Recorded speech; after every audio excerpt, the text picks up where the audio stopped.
But what I want to understand your mindset, because your mindset was, you were like one of the first ones when I got into the league to think, okay, he's a starting quarterback. He's our franchise quarterback. But you treated it as a job.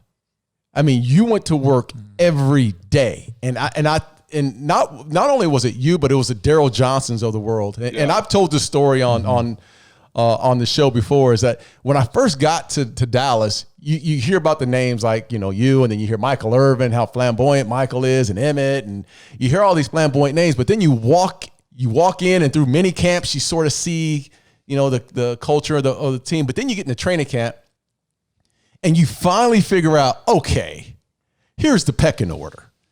And I figured that out when I got to training camp, that, there's a lot of guys that are flamboyant, but you were the guy who showed up every single day and put work in and took it serious. Where did that mindset come in from? Yeah, well, I appreciate you saying that, Woody. I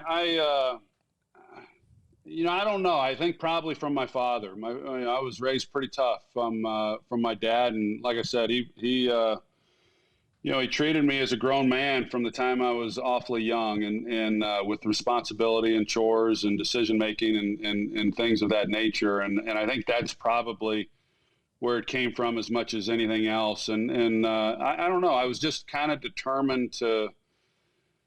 I wanted to be great, but I wanted to be a part of something great. And I kind of knew early on. I remember when Norv took over my third year.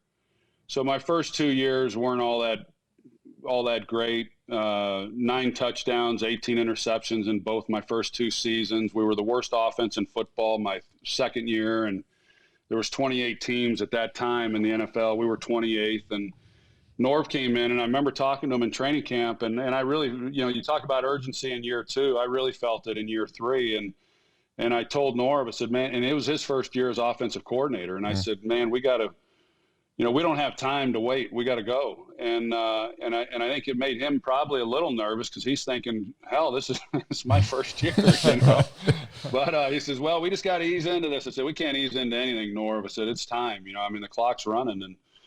And so we did. We were well coached. We got off to a good start and really had a good season. But it carried over